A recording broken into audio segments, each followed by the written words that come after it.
आपकी रातों की नींदें उड़ाने आ रही है, पर आज की रात आपके होश मदहोश करने के लिए मैं तैयार हूँ। বললে তো অনেক কথাই বলা যায়, কারণ কথা হচ্ছে যে সুপারস্টার শাকিব খানকে নিয়ে বাজ উঠেছে। সুপারস্টার শাকিব খানের তাণ্ডব সিনেমার নায়িকা হিসেবে অভিনয় করতে যাচ্ছেন সাউথের টপ অভিনেত্রী তামান্না ভাটিয়া।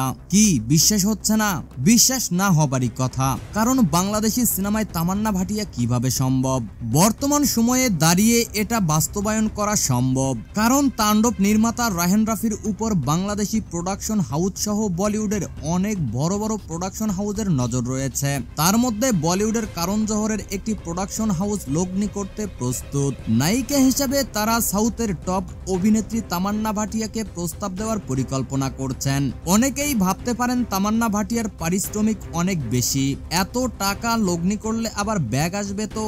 আরে ভাই, তাণ্ডবের বাজেট ধরা হয়েছে 28 কোটি টাকা, যা বাংলাদেশি সিনেমার ইতিহাসে সর্বোচ্চ বাজেট। আসন্ন রোজার ঈদে মুক্তি প্রতীক্ষিত শাকিব খান অভিনীত বরবাদ সিনেমার বাজেটকেও টপকে সর্বোচ্চ বাজেটে নির্মিত হবে তাণ্ডব। এখন দেখার বিষয় তামান্না ভাটিয়ার শিডিউল থাকলে আরেকটি ধামাকা হবে তাণ্ডবে। প্রিয় দর্শক, এই জুটি একসাথে পর্দায় আসলে আপনাদের কেমন লাগবে জানিয়ে দিন নিচের কমেন্ট বক্সে।